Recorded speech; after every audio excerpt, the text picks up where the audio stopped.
ఆలయ ఖ్యాతి దశ దిశలకు వ్యాపింపజేయడంలో ఆమె జన్మ చరితార్థమైంది. నాటి ఉమ్మడి ఆంధ్రప్రదేశ్ మరియు నేటి తెలంగాణ రాష్ట్రంలో 100% విద్యావంతులున్న భట్టరాజు కులంలో ఆమె తెలియని వారు ఎవరూ లేరు అనడంలో అతిశయోక్తి లేదు.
వనపర్తిలో ఎటువంటి సమస్య వచ్చినా ముందుగా స్పందించేది మా శ్రీ గద్దె విజయనేత గారిని వేదిక మీదకి ఆహ్వానిస్తూ ఉన్నానండి.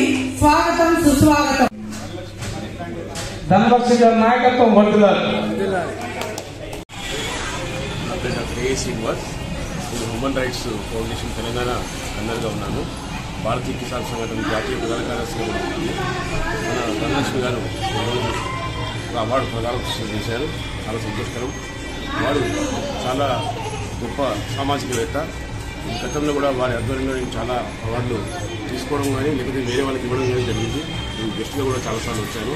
వారు పేదవాళ్ళకి మరియు విజువల్ యాడికి కానీ అందులకు పేదవారికి ఉచిత భోజన పథకం కానీ లేకపోతే బట్టలు కానీ చలికాలంలో ఉన్నప్పుడు వృద్ధులకు వారు దుప్పట్లు పంపిణీ చేసే కార్యక్రమం కూడా నన్ను ఎన్నోసార్లు ఆహ్వానించారు. ఆ ఆహ్వానంలో నేను కూడా పాల్పంచుకున్నాను. వారు నిజంగా కూడా ఒక మంచి గొప్ప సామాజికవేత్త కాకుండా సహాయకురాలు. ఎందుకంటే వారు ఎవరిని ఆశించకుండా వారు చేసే ఏదైతే కార్యక్రమాలు ఉన్నాయో చాలా సంతోషకరమైన విషయం. దీన్ని మేమందరం కూడా వారికి సపోర్ట్ చేద్దామని ఇస్తున్నాం. అదేవిధంగా సపోర్ట్ చేస్తాం. వారు ఇంకా ముందుకు తీసుకెళ్ళి ఈ కార్యక్రమాలు ముందుకు తీసుకెళ్ళి ఇంకా మరిన్ని సేవలు చేస్తారని చెప్పి ఆశిస్తున్నాం. ఈరోజు మీరు బహుమతి అందుకోవడం ఏ రకంగా ఫీల్ అయ్యారో, ఇంకా ఈ ధనలక్ష్మి సంస్థ వారికి మీడియా ద్వారా ఈ అవకాశం ఇచ్చేందుకు ఏమైనా చెప్పాలనుకుంటున్నారు? చాలా ధన్యవాదాలు తెలుపుకుంటున్నాను. ఎందుకంటే ఈ అవార్డు అనేది ఎప్పుడు కూడా ఈ అవార్డు ఎన్ని అవార్డులు తీసుకున్నా కూడా నేను డాక్టరేట్ ఎన్ని అవార్డు తీసుకున్నా కూడా మన యొక్క సేవలు మరింత పెంచాలని చెప్పి కోరిక కసి కలుగుతుంది. కాబట్టి వారు ఇచ్చిన అవార్డుని మరింత మనకు సేవని ఇంకో మరింత సేవ చేయాలని చెప్పి సంకల్పిస్తున్నాను. వారు కూడా ఈ అవార్డు ఇచ్చినందుకు వారికి ధన్యవాదాలు. Thank you sir. మీ పేరు సార్ ఎక్కడి నుంచి? డాక్టర్ ఏ శ్రీనివాస్ నా పేరు. నేను హైదరాబాద్ రాసేవాడిని.